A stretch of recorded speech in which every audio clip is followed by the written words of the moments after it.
kelompok 5. Sebelumnya, perkenalkan saya Edi Yati. Di sini saya selaku moderator. Saya dari kelompok 6. Sebagai saya dan terdapat 2 teman saya sebagai pemateri. Silakan untuk memperkenalkan diri.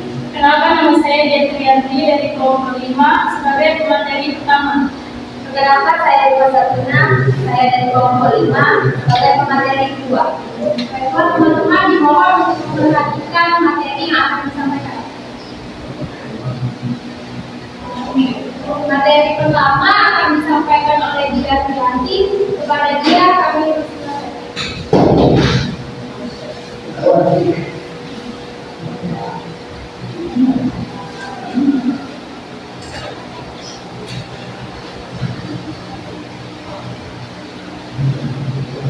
Baik, di sini kami akan menjelaskan materi kami yaitu IED 5. Di sini terdapat pengertian ejaran. Ejaran adalah seperangkat aturan kaidah bagaimana menggunakan lambang-lambang di bahasa dan bagaimana hubungan antara lambang-lambang itu atau tulisan berhubungan dalam suatu bahasa. Dalam KBBI dinyatakan sebagai berikut: ejaran adalah kaidah-kaidah cara menggunakan di dunia kalimat kata dan sebagainya itu tulisan huruf serta penggunaan tanda-tanda baca. Selanjutnya di sini ada perkembangan ejaran. Yang pertama ada ejaran desain yang berlaku pada tahun 1901 sampai 1974 dan selanjutnya ada ejaran Suwadi yang berlaku pada 19 Maret 1947 dan selanjutnya ada ejaran pembaharuan yang berlaku pada tahun 1954 dan selanjutnya ada ejaran Indo yang berlaku pada tahun 1959 dan ada ejaran LPK yang berlaku pada tahun 1966. Selanjutnya ada IED, ejaran yang disempurnakan yang berlaku pada tahun 1972 dan ada ejaran PUED pada tahun 1989 dan ada ejaran PED 5 pada tahun 2022. Yang kami akan bahas kali ini adalah IED 5, bahasa Indonesia yang disempurnakan pada edisi kelima. Selanjutnya, di sini ada ejaran yang sudah diresmikan pemakaiannya yaitu ejaran Sanggup Desain, ejaran Suwadi, ejaran yang disempurnakan PUED dan ejaran yang disempurnakan edisi kelima. Selanjutnya ada ejaran yang tidak sempat diresmikan pemerintah yaitu ada ejaran pembaruan, ejaran editor, ejaran LPK. Di sini ada perbedaan ketiga jenis ejaran yang pernah dan sedang berlaku dalam satu bukan berbeda adalah tanggal berikut. Di sini adalah ejaran Sanggup Desain, Suwadi dan IED. Di sini ada kata jujur itu memakai DJ. Kalau Sanggup Desain memakai DJ. Setuju yaitu setuju, terus ada DJ, jujur. Kalau yang Suwadi itu jujur, langsung jujur. Kalau Sanggup Desain itu ada pokoknya oe itu. Terus ada IED yang disempurnakan itu adalah bahasa yang kata-kata yang kita pakai sehari-hari. Jujur, cerita itu tulisannya langsung saja. Selanjutnya di sini ada penggunaan huruf kapital. Ada huruf kapital dan huruf bukan kapital bisa dilihat itu A besar dan A kecil. Namanya A, ucapannya A. Kalau B besar dan B kecil namanya B, ucapan B dan seterusnya. Selanjutnya di sini ada huruf vokal. Dalam bahasa Indonesia dalam bahasa menjadi 5 huruf yaitu A, B, I, O dan U. Huruf vokal A untuk posisi awal api, E untuk posisi awal enak, emas, dan O contohnya oleh, dan U contohnya ular, dan untuk posisi tengah itu ada hanya di tengah-tengah. Padi, peta, pena, tuna, simpal, kota, bumi. Contoh posisi akhir itu ada hurufnya dari akhir yaitu A, Nusa, E, Sore, I, Murni, O, Radio, U, Ibu. Selanjutnya, sini ada huruf konsonan. Konsonan dalam bahasa Indonesia telah menjadi 21 huruf yaitu B, C, D, F, G, H, I, J, K, L, M, N, P, Q, R, S, T, U, V, W, X, Y, Z. Pun pada contoh pertama itu ada untuk konsonan B untuk posisi awal bahasa, B-nya untuk kata awal, dan untuk posisi tengah dan sebut, B-nya untuk tadi tengah, dan untuk posisi akhir pada ada, B-nya untuk tadi lanjut. Selanjutnya ada buku gabungan huruf vokal.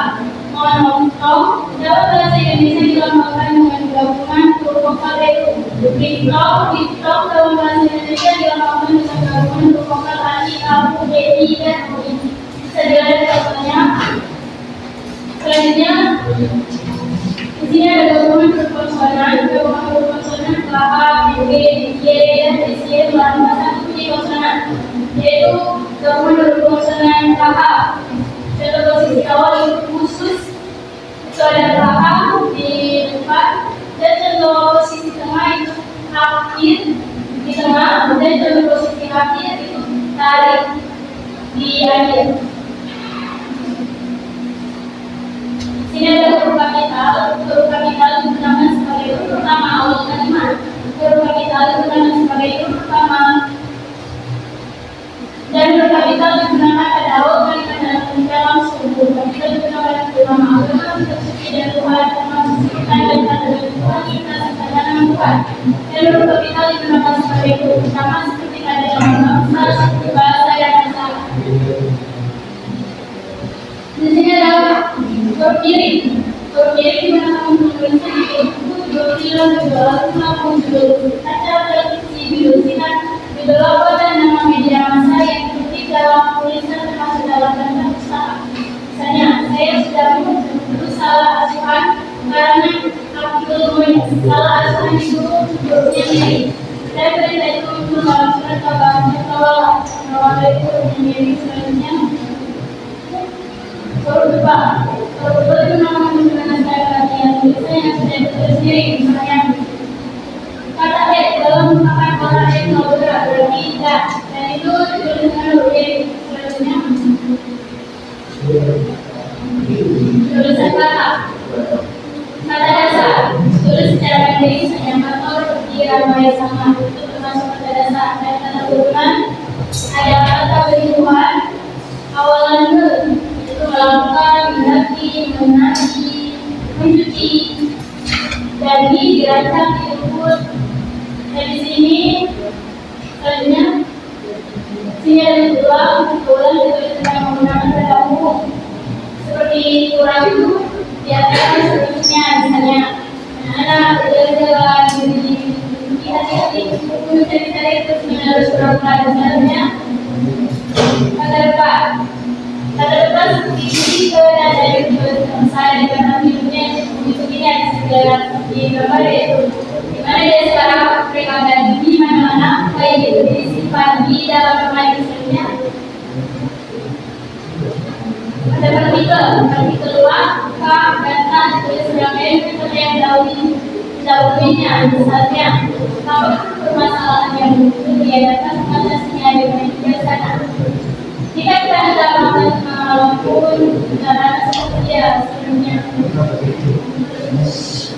Singkatan yang orang telah dikatakan berproses di kuliah mana titik setiap unsur singkatan itu misalnya Paha Nasution. Katanya secara jelasnya ada Abdul Haris Nasution, Hamid, Hadi Hamid, jadi ada komputer. Selanjutnya kata gantiku kaum punyanya. Kata gantiku dan kaum tulis serangkai dengan yang diberinya sedangkan buku mudanya tulis serangkai dengan saya yang diberinya saya main dua majalah itu kau baca. Selanjutnya kata sanjung dan sah. Misalnya surat itu dikembalikan kepada si pengirim dan dalam cerita itu si itu berhasil menolong penduduk. Dan contoh sahnya adalah sang adik melalui nasihat sang pelaku. Selanjutnya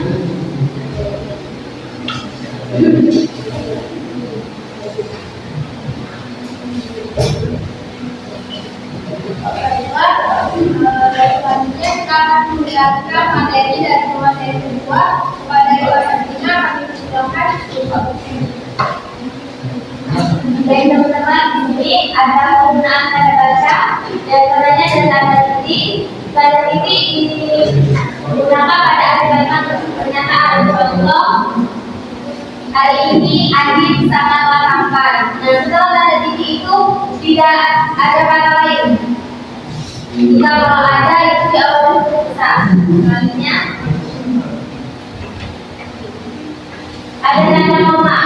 Tanda koma digunakan di antara unsur-unsur dalam perincian berupa kata, rasa atau bilangan. Tanda koma digunakan sebelum kata berhubung seperti tetapi, melainkan dan sedangkan. Selanjutnya tanda titik koma. Tanda titik koma dapat digunakan sebagai pengganti kata penghubung untuk memisahkan kalimat secara di dalam kalimat terjemur. Tanda titik koma digunakan pada bagian perincian yang berupa rasa verbal. Baca lagi. Dan tanda titik dua. Tanda titik dua digunakan setelah kata atau frasa yang memerlukan pemberian. Tanda titik dua digunakan pada naskah drama sudah kata yang menunjukkan pelaku dalam percakapan. Selanjutnya ada tanda hukum. Tanda hukum digunakan untuk menandai bagian kata yang tertukar oleh pergantian garis, digunakan untuk menyambung unsur kedua. Tanda bisa dapat digunakan untuk mengapit keterangan atau penjelasan yang bukan bagian utama kalimat. Dan tanda tanya yang digunakan pada akhir kalimat tanya digunakan selanjutnya.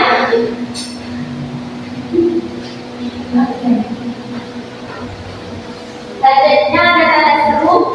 Tanda seru digunakan untuk mengakhiri ungkapan yang menggambarkan kegabungan, kesungguhan, emosi yang kuat, seruan atau perintah. Tanda seru ini lebih ke contohnya cepat untuk itunya. Tanda elisis digunakan untuk menunjukkan bahwa dalam suatu kalimat atau kutipan ada bagian dihilangkan atau tidak disebutkan. Bisa juga digunakan untuk menulis ujaran yang tidak sesuai dalam dialog. Selanjutnya ada tanda petik digunakan untuk mengapit petikan langsung yang berasal dari pembicaraan, naskah atau bahan tertulis lain. Selanjutnya ada tanda petik tunggal. Tanda petik tunggal digunakan untuk mengapit petikan yang terdapat dalam petikan lain. Digunakan untuk mengambil makna, padanan atau penjelasan kata atau ungkapan. Selanjutnya ada tanda kurung digunakan untuk mengapit keterangan tambahan seperti singkatan atau padanan kata asing. Contohnya seperti SMP itu setelah SMP itu ada tanda kurung yang berarti sekolah menengah pertama. Selanjutnya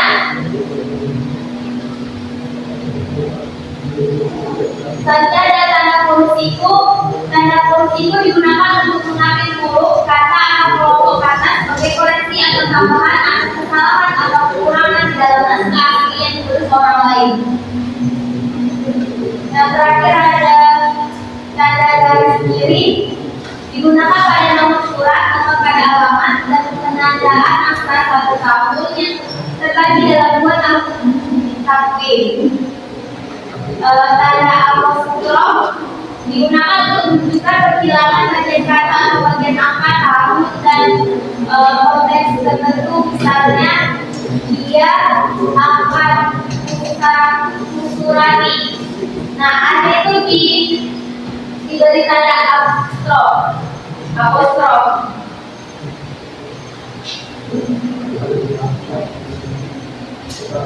Selanjutnya ada tulisan unsur serapan umum. Berikut contohnya bahasa Inggris, bisa kalian lihat sendiri. Ada bahasa Inggris, ada bahasa Belanda, dan bahasa Arab. Bahasa sengketa. Ini adalah contoh tulisan sesuai aturan IED. Serapan khusus, contoh serapan khusus TGD 5, serapan khusus dalam diri 5 adalah kata-kata yang tulisannya disesuaikan dengan kaidah bahasa Indonesia, meskipun tidak selalu mengikuti antara aturan baku. Yang pertama ada serapan dari bahasa Arab. Serapan dari bahasa Arab penambahan lokal hukum. Selanjutnya, serapan dari bahasa sengketa. Serapan dari bahasa Inggris.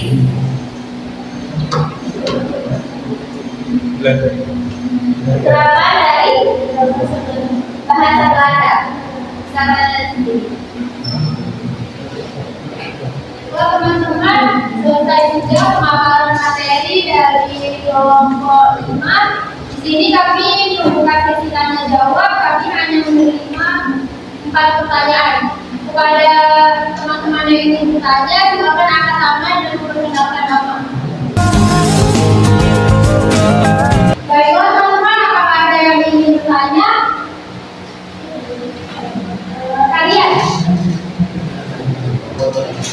Berdasarkan saya pada yang sudah bertanya, mengapa ejaan kebahagiaan tidak disebutkan dengan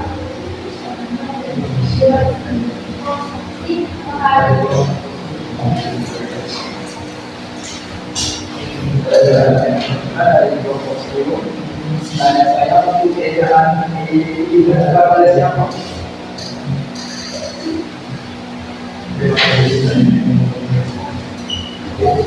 Perkenalkan nama saya Adelia Adriana dari kelompok 1. Intinya apa saja tujuan utama EYD dan apa saja yang ingin dicapai dengan EYD.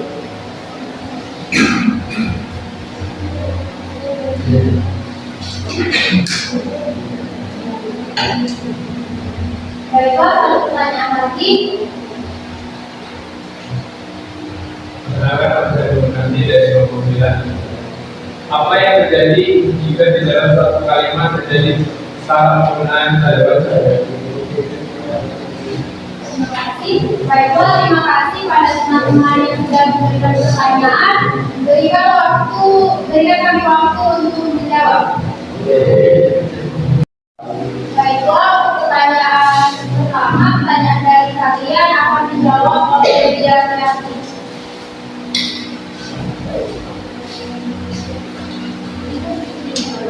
Pertanyaan kalian, mengapa ejaan pengalaman tidak diresmikan? Karena ejaan pengalaman itu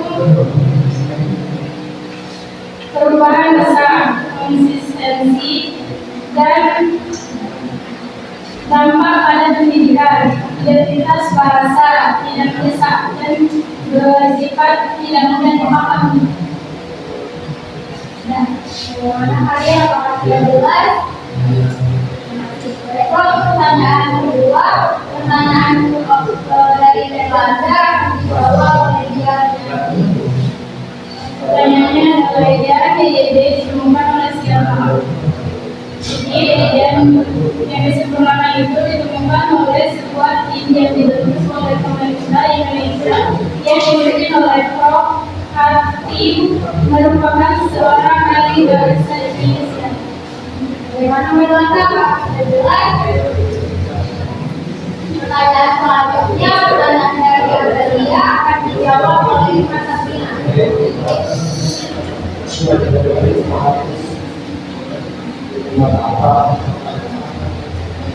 Baik. Pertanyaan dari Adelia tadi. EYD menunjukkan menciptakan sistem ejaan bahasa Indonesia yang lebih sederhana, konsisten, dan mudah digunakan sehingga dapat meningkatkan kualitas dan penggunaan bahasa Indonesia di seluruh Indonesia. Apakah sudah jelas sampai ya? Selanjutnya pertanyaan dari Ramzi yang dijawab oleh Mas Sabrina. Dapat mengubah makna kalimat jika intonasi dan struktur tujuan. Bagaimana nanti apakah masih jelas? Terima kasih. Baiklah teman-teman, selesai sudah presentasi kami pada hari ini. Terima kasih atas